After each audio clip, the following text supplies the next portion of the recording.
Hey everyone, welcome back to Tappin Out. I'm Tim. I'm Mario.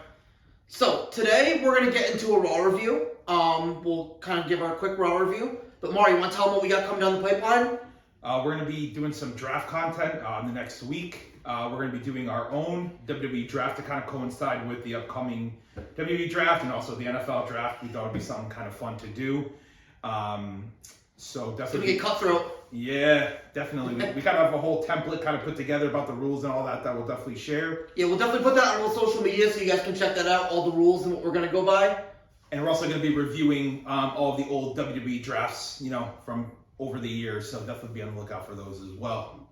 Yep, we're definitely getting some fun with that, man. Looking over those old drafts, seeing how far our favorites were picked behind, or if they were picked at all. Drafts are always really fun. So yeah, especially seeing tag team splitting up and all that. So it's definitely gonna be some exciting times. Exactly. There. Hey, I already did a little bit of research. I've already got a couple trades that were made that are pretty egregious. So we'll go through all that fun stuff. Though, which was not as fun, was Monday Night Raw yesterday or last night. Once again, I know a lot of people simp this Raw. I don't understand it. I mean, it was okay, but I mean, some of these matches that went on that people act like they're all-time classics. I don't understand. Yeah. But I don't know what you say. Let's get into it. Yeah, let's jump on in. What a surprise. We talked this last show, but we start off with the Bloodline. But so they just kind of Paul started talking quick, but then it kind of surprised me when Judgment Day's music hit, and I was like, okay, what are we doing here? Something a little different. I'm always excited to see Damian Priest. So yeah, it doesn't matter. I don't like the only word that Damian said was Paul. It was a big tease giving him the mic first. Yeah. We already know my feelings on the Bloodline opening and closing every single Raw and SmackDown at this point. But I will say, at least it was better bringing in Judgment Day. Yeah. If you're gonna bring somebody into this storyline, don't let it be Riddle. Let it be Damian Priest. Exactly. And I kind of like the idea of like factions like working together, kind of putting their issues aside and teaming up towards common enemies. I kind of like that like faction warfare idea, which we kind of get later in the night. But yeah, it was just just a promo. I do like how they mentioned how Finn still doesn't like Judgment Day or the Bloodline from when Roman screwed Finn a couple of years back at the beginning of the Tribal Chief reign. Yeah, no, I thought that was a little cool, little Easter egg, little insert. I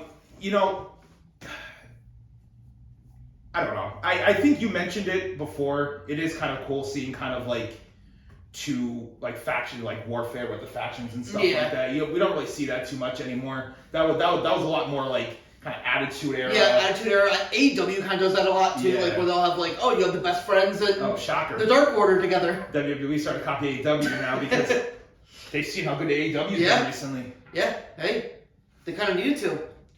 So then we get into some backstage segments. A couple of them of note were just one we get Chad Gable and Otis and Maxine Dupree, and we think that's leading towards the breakup of Alpha Academy. I don't appreciate the way that Chad Gable's being talked. No.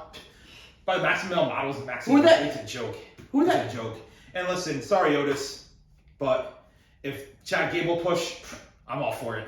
Yeah. I do love Otis, but if this means Chad Gable push, there has to be some sacrifices. Yeah. And sorry Otis, you are the lamb. Yeah. I mean, I know I've been saying this every show, but Chad Gable, King of the Ring, I'm worried they're not even going to have that now, which is going to be devastating, but yeah, I mean, do you want to get into the next match? So the opening match, we had Solo and Rey Mysterio. Not so hot. I mean, the match itself was okay. I just don't like Rey Mysterio, which is very well known. And I'm also kind of sick of Solo basically opening or closing every Raw or SmackDown, which I keep repeating, but it's getting tiring. Hey, you only repeat it because they keep repeating it. I'm just very, very tired of it. This is another match where people said, "Oh, it was a really, really good match." I mean, honestly, I think it's because a lot of people actually like Rey Mysterio, and it's kind of an unpopular opinion not to like him. So I think that's why people, say every match that he does is good. The match was fine. I don't think it was anything really memorable, or I think it was fine. Solo winning clean was kind of a surprise. And also seeing Legado, or now the LWO coming out, I think that's probably their first time on Raw too. So yeah, that was that was kind of a cool surprise. It's also kind of wild that Solo kicked out of the 619 and Splash. Like, not many people kick out of that, and I'm like, whoa. I mean, besides the Cody loss, man, they're really protecting this dude. Mm-hmm. So I don't know what that means. I mean, he's only lost one match since he's come up. So he's still kind of the enforcer for the bloodline, but I'm wondering if eventually he's gonna kind of branch off a little bit, because they don't protect people like this for nothing. No. This is like a kind of like when Rusev came up, and who else I'm trying to think of more recently that they really protected. Gunther, yep. So I mean, it's almost kind of like back in the day, like the bloodline evolution, like kind of like, Triple H and Batista, you have kind of like the enforcer, and then like, silent enforcer, then you have, the lead guy, so. Yeah, overall, it was fine. I think we're on Twitter, yeah. Like I said, it was fine. Mm-hmm. Redundant. I feel like we're just seeing the same people over and over again, so I'm gonna keep saying the things over and over again. Yeah, exactly. Like I said, they keep saying the same things over and over. What do they want to talk about? Yeah. I mean, the Bloodline came out. Okay. They come out 4 times a show. I mean, it is what it is. Mm-hmm. You want me to jump into this? Yeah. No, go ahead. I know, it's frustrating. Because, this is frustrating too, because this is crap. Yep, we get Bianca Belair versus Dakota Kai next, and obviously, we know Bianca's gonna be facing Io Sky, so face one of the other members of Damage Control, and it was a match. It was a match. I thought it was sloppy. I didn't really read the reactions on social media, but you said that people thought this was a good match. Yeah. I thought it was kind of sloppy. Mm-hmm. Yeah. Especially got a little surprised too, because Bianca's actually a good worker, so I thought it was. Yeah. I didn't think it was that good of a match, but people are saying this is some of Dakota's best work. But to be fair, when has she wrestled solo? We haven't really seen Dakota do much on the main roster, which is a shame because. So you could say it's her best work, it's her only work. Yeah, it's a shame because I'm a very big Dakota fan. But yeah, and I definitely think in the draft she's going to NXT. Well, you said that they're splitting all 3 up, right? Yeah. I read that they're all 3 getting split up, which honestly is probably the best thing for all 3 of them at this point. It's the whole Damage Control thing was okay. It was kind of a cool thing at SummerSlam last year, like when they came back, because nobody really expected it. But you know what it was? It was really bad title runs. And just, I don't know, it just really lost its steam kind of quick. Well, it didn't help that they all got squashed by Bianca. Yeah. And then they were Bianca, who is now like the female John Cena at this point, like she buries everybody. It's crazy. Or someone said the female Roman Reigns. No. I had to get my little dig in there. Almost 1,000 days. My tribal chief. No, do not compare Bianca to my tribal chief. He's a lot better. You know what else was with Damage Control? Kind of the same thing with the Bloodline, where it's getting a little... Okay, they started every show. Yeah. We went from them starting every show, which I complained about. Then they went to Cody starting every show, which I complained about. Then Riddle. And then we had Riddle, and then we had Bloodline opening every show. So... they just go in these waves of just having these same people open up every show every week. They ride the hot hand, but it's like, hey, let's start with a match once in a while, Like AEW does. Yeah, hey, just jump right in. But yeah, I don't really think we need so much more time in this match. Bianca obviously won. Yeah, and they're teasing the breakup with Damage Control, but I don't think anybody really cares. But we then get into Cody Rhodes and the Brock Lesnar promo. Obviously, a couple weeks ago, Brock Lesnar, beat up Cody Rhodes in one of the worst Raws of all time. So now Cody came out, wanted to, basically wants to challenge, or basically wanted Brock to come out confront him over what happened. Adam Pearce came out, with a bunch of security, told Cody, you're not medically cleared to compete tonight, so on and so forth. And then Brock comes out looking like the Undertaker. That was wild. I was like, what is this dude doing? What is Brock doing? Like, that sent me. That was funny. Little black trench coat and cowboy hat. So Cody, so then Cody and Brock, Brock does his little tease at in front of the stage. And then Cody wants to fight, but like Adam Pearce said, you can't fight tonight, has all the security. He goes, I'll give you a match at Backlash, which we all knew is gonna be the main event. We already knew this was coming anyways. Bunch of security guards. Cody fights. I've never seen that many. Yeah, it was like 20 security guards. Yeah, and then even when he went to attack Brock, you remember the station? I wasn't expecting those security guards. I was like, what? Like a wave of them coming out. That was, what were your thoughts on it? I actually thought it was pretty effective. I thought it was kind of a way to kind of keep Brock and Cody apart, but also not having Cody, cut another 5 to 7 minute promo, which I don't mind, but I can, I do know people are getting a little, hey, it's great, Cody does a good promo, but, I thought it was good to see a little fire from Cody, and I think, I think I told you yesterday, I'm starting to come around on the vision a little bit with Cody. Mm-hmm. I'm starting to come around on the long game. Yeah, and like if they can, if they successfully pull this off, they can make him to like their next like mega face. What'd you think? I thought it was fine. I'm not excited for the match. I'm just really not excited for Backlash in general, based on the card that we're seeing. I am more interested though to see for the match itself, because you have Cody, who's a really top worker, and you have Brock, who wrestles 3 minutes. Yeah. So I'm just interested to see like more for the match itself, how this is gonna go. Are we gonna get a 5-minute typical Brock match, or are we gonna see Brock kind of do like what he did at SummerSlam last year and work like a 35-40 minute match? Yeah, kind of throw back the clock a little bit. So, but yeah, it's fine. This feud is just a placeholder. Roman's on a hiatus, obviously. He's going to get a hiatus, so we might see him once in a while, but he ain't going to be competing for a while. No, yeah. I get they have to do something with Cody in the meantime, so I guess this makes the most sense. Well, I'm glad they're keeping him away from the bloodline right now. Yeah. Kind of let him do his thing, and a win versus Brock would be a good win for him. Kind of, keep him hot, but Yeah, and I think... we'll get into it when we kind of do our Backlash preview, but I don't think there's any shot that Cody loses. No, he can't in this match. So we have that, and then we do have a backstage segment at some point with Paul coming up to Judgment Day and basically saying you owe us one, and then Finn Balor's like, I don't know if that really got the job done for us. So it's kind of that back and forth. Finn is. Oh, and Finn's shirt too. Oh, like staples. Finn's 14 staples. I was that was funny. Finn Balor's on a pretty good run right now. He's on probably the best run of his career. Him as a heel, he can work as a face, but him as a heel is just another level, though. And he's a top heel. He is. He's great. Like I've read about his Japan days when he started Bullet Club. I haven't seen much of that, but apparently that was on par with this run too.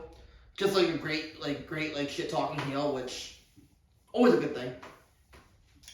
So we got another match that initially I was like, oh, this match is gonna be terrible. Yeah. But Seth Rollins versus The Miz. Listen, I actually thought it got This Is Awesome chance, which at first I'm like, no, why? But it was actually a very good match. I don't know if it goes far as saying like this is. Listen, I think that This Is Awesome is being overused at this point.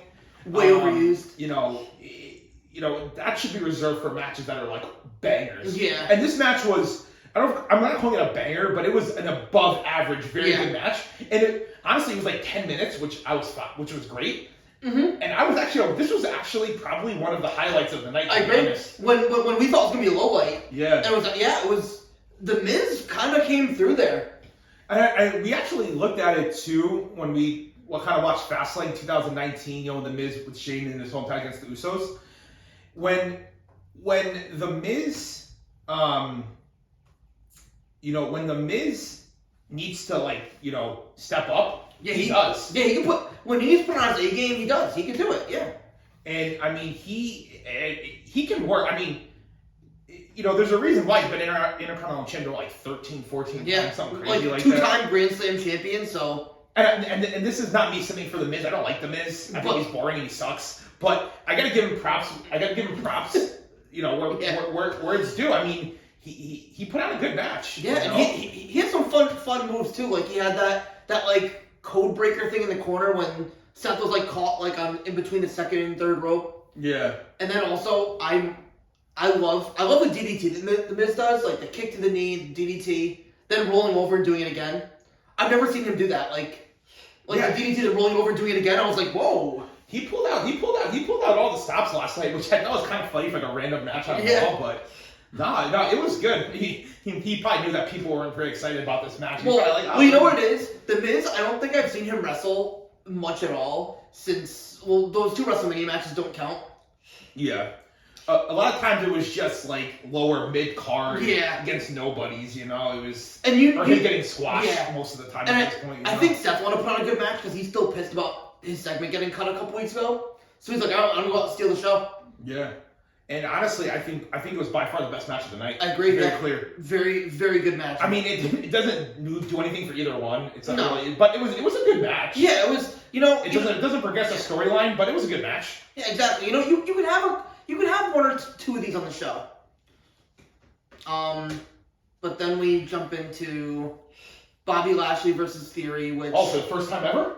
Yeah, first time ever. Bobby Lashley versus Theory, which I think I told you and Amy beforehand. In theory, pun intended, this should be a fine match, but it's just we've seen it so many times.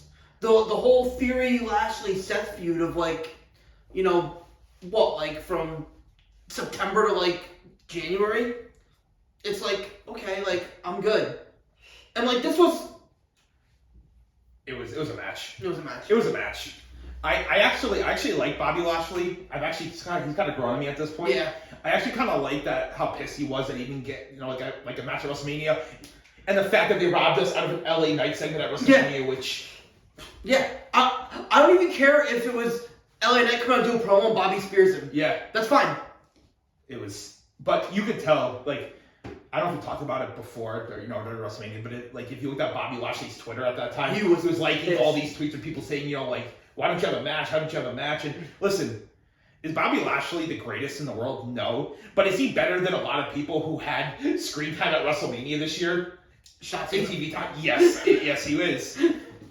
He is a lot better. So I didn't understand that. But we kind of knew where this was headed. Yeah. Based on last week. We had the match with Bronson Reed, so we kind of knew where this match was headed. And the match itself, I didn't think was that good, but during the match, Bronson Reed just comes out of nowhere and just body splashes Bobby in the corner, and it's been disqualified. And people, I think they kind of know our thoughts on Bronson Reed. Yeah. The Dollar Store Brodus Clay. Dollar Store Brodus Clay. Yeah. He's terrible. And Bobby Lashley. I hope Bobby Lashley doesn't start trending like all the other Under the Giant Battle Royal. And after they lose it, their career just goes down the tubes. So maybe it's a good thing that Knight didn't win it. Yeah. We've been counting our blessings. Well, we all know that LA Knight should be Money in the Bank. I know everyone's seen that on Twitter. I think we've talked about it, but we just know that's what needs to happen. I think this is heading towards probably Reed and Lashley at Backlash, which just hopefully Lashley. It's going to be very interesting. Hopefully Lashley beats Mr. Nice Guy as he started calling himself. Bronson Reed is hilarious though because like the way he looks at, I didn't know that he was like Australian. So it's kind of seeing this like big dude and then having a thick Australian accent. I just thought it was kind of funny whenever he talks. I'm like. He sounds like what's his name, Steve Irwin. When he talks, he got this big freaking big dude. So then we got into the Trish Stratus announcement about why she turned against Becky. What'd you think? I was all in on heel Trish. I thought, you were saying it, and you were right that she was getting very corny as a face. Yep. And I thought she cooked here as a heel, saying basically before I got there the women's division was a joke, which is true. Which is true. I mean, if you look, little side note, but if you watch women's wrestling from like 2001, 2002 to even the Attitude Era. You don't say Attitude Era up until like AJ Lee came. The women's division was horrible. Yeah. It was horrible. The biggest names were Trish, Lita, and then you had Mickie James, Gail Kim, like Maurice, Beth the Phoenix, Bellas. Natty, yeah. It's horrible. Yeah. It's horrible. The women's division was horrible for over a decade. Yeah. It was terrible until, like you said, you got the Women's Revolution that came out. So, fact. Yeah. She was right. And I like her saying it wasn't Trish or Lita, it was Trish. Which, fact. I still don't appreciate what Lita did to Matt Hardy. No. So I saw resentment towards her. Well, Trish was just so much better as a heel, saying like I'm not your childhood fantasy, like I'm nobody's sidekick, like. And it got me actually really excited for a Trish Becky match, which we know Becky's gonna go over, which is why I'm very excited about it too. Yeah. You think they're competing at Backlash, or are they gonna ride this out a little bit longer? I don't know actually, because I thought originally that'll be a SummerSlam match, but I don't know how they're gonna ride it out till then and what they're gonna have Becky do. Like, what are they gonna have Becky do for like the next 2 months? Yeah, that's a big match though. That's a SummerSlam style match though. I agree. That's not a match you can put on Backlash or Night of Champions or Money in the Bank. Like that's. Well, don't rule them out. Put it at Night of Champions for the Saudi Arabia show. Don't rule it out. Well, I saw they could both be dressed up in friggin' Yeah. that would be ridiculous. No thanks. Yeah, and also, they want the money, but I think it's a SummerSlam match. It's a SummerSlam match. Yeah, but like you said, that's what, end of August? Yeah. So you're gonna ride this out from April to August? Unless you say, yeah, Trish ain't coming back right now, and then Becky comes up with a promo, I don't know, someone interrupts her, and she has like a little meaningless feud, and speaking of meaningless things, we had Mia Yim and Candice LeRae against Chelsea Green and Sonya Deville, who we're actually pretty fond of now, Chelsea and Sonya. I actually like this tag team a lot. I think they're my favorite makeshift women's tag team. Yeah. Yeah, I like it because they both have kind of like the same, like, they call it like complaint department, and it kind of works for them. Yeah. I mean, the only thing I was excited about was knowing that they were going to win this match because they have a match on Friday against Raquel and Liv who are going to lose. They're going to get squashed. But at least they won this match. I mean, this match wasn't anything, but it was cool. It was good to see them get a win. I just like seeing them get a win. You had Raquel and Liv at ringside, and I can't stand them. I can't. Yeah. I don't mind. I can't stand Raquel Rodriguez. Liv Morgan is okay, but she's like been really cringy, especially in the when she's the champion. Especially when she's the champion. Like I know when she had that short run last year as women's champion. When she came out weekly on SmackDown and Raw, those promos were so they were embarrassing. She was so cringy. I remember you saw 2 or 3 of them. You're like, if she gives one more, I'm out on her. Yeah, and she did.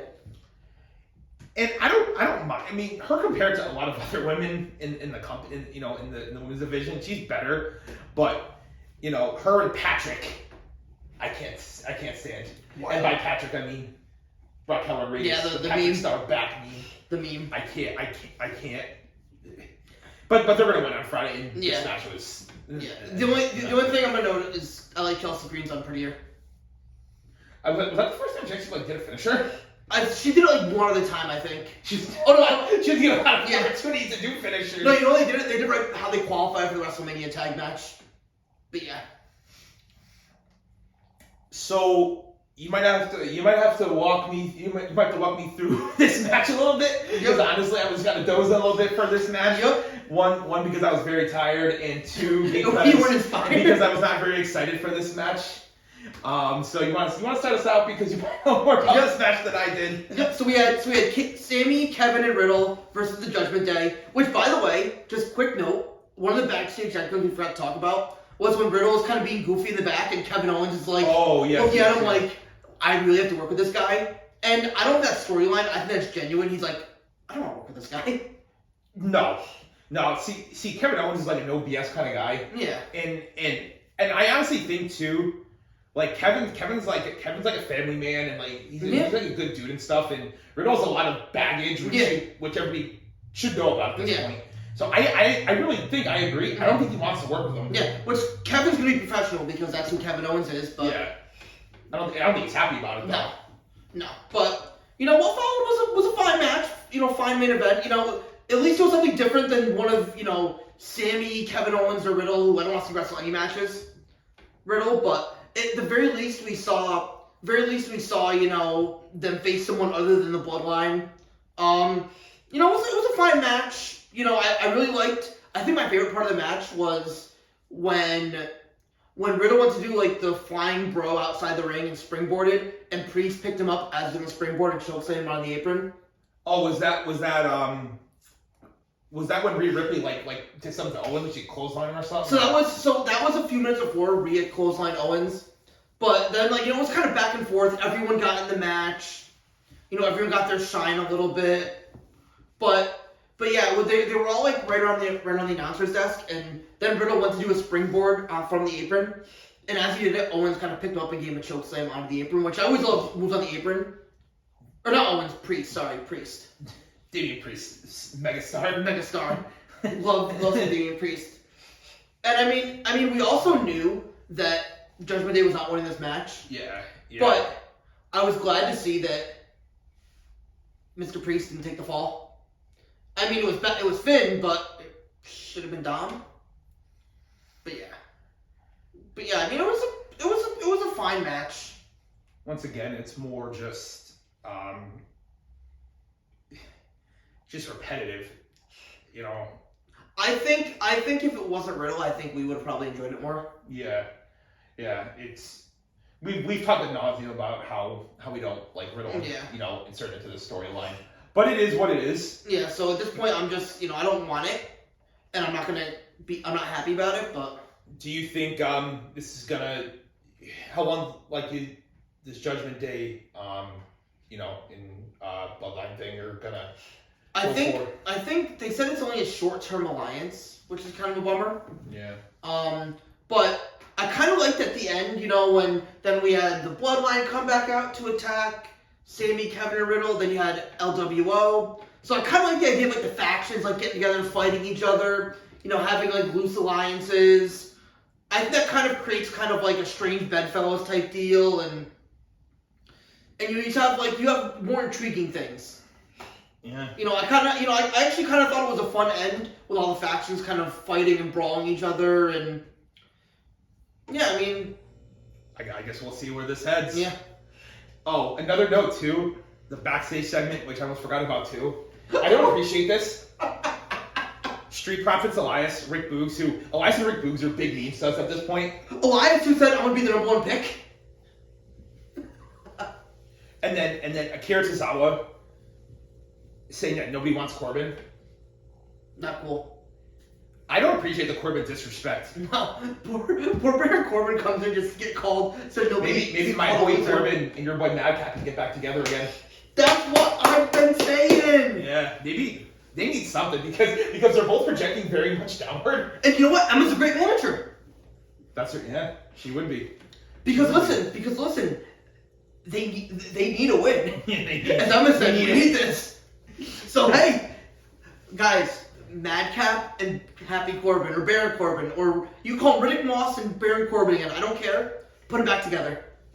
I'd be okay with that. I would be okay with that. Yeah, exactly. So, I think we kind of made our thoughts known, but what did you think? I thought it was okay. Yeah. I don't think there's anything to write home about. I mean, my thing is, if the highlight of the night is the Miz and Seth Rollins, which is a good match, but when that's the highlight of the night, it's probably not a good thing. Yeah. Like I said, I know a lot of people, and I love the Bloodline storyline. I love Kevin and Sammy. I have no problem with that, but I just, if you're gonna do it, maybe save it for one segment a night instead of two, and maybe give, because people, I don't know if people know how we feel. We like a lot of the jobbers, a lot of people who are underutilized. Yeah. And I just want to start, giving more people more time. For example, give Corbin some time, and it's not give Madcap Moss some more time. Why have we not seen Chad Gable in a match in forever? Like, he's relegated to these backstage segments. And I'm sorry, but I have to tune into Main Event to watch Dolph Ziggler. And that match with what's that from NXT? Tyler Bate. That match, a great match. Yeah, it was a banger match. And seeing Ziggler win's always a positive. And that's my whole point. It's like, I know I complain about it constantly, but all I'm saying is we have a 3-hour show. There should be enough time for other people to get some screen time as well. Yeah. Look, even a team like Los Lotharios, in the Attitude Era, you saw these teams that were lower card teams still have a role. You know what the problem is too? It's just so many commercials. And then you get these commercials where you get a commercial, you come back, you get a video package or a backstage segment, and then you get another commercial. Yeah, you might get someone coming out to the ring, and you'll cut the commercial, and then it's like... and honestly, they really need to start cutting down on these commercials. It gets rid. I've actually, recently, these commercials, I've never seen so many before. Yeah. It cuts down, a third of the show is commercials. Yep. That's why, friggin' SmackDown, a 2-hour show, you get an hour and 50, you know what I mean? It's it's crazy, and it really affects a lot of the talent that don't get enough opportunity to be on TV. And it doesn't let anybody progress, and you're just getting the same people that you're seeing every single week. And we know these people by now. And I have no problem, obviously the Bloodline's a big storyline, Cody's a big... I don't have a problem seeing them every week, but keep it to one segment. Yeah. Cody coming out, I don't care. I love Cody's segment. Keep it to one. Yeah, Cody can put a promo every week, and that's fine. No, I'm saying that's fine. Exactly. But I don't need to see Riddle 3 times a night on Raw. No, I don't want to see him once. I don't want to see it at all. Do we have to see him 3 times? No. And I also don't want to see the same people main eventing or opening every show. Solo is fine, but every week it's just solo, Usos, match with them in some sort of variation. All I'm saying is, just change it up. And if they don't, I'm going to keep talking about this ad nauseum until they do. Because I'm getting really tired of it. Hey, listen, you want to repeat yourself because they repeat themselves. No disrespecting Baron Corbin. Give LA Knight a push. Let Chad Gable win King of the Ring. Let LA Knight win Money in the Bank.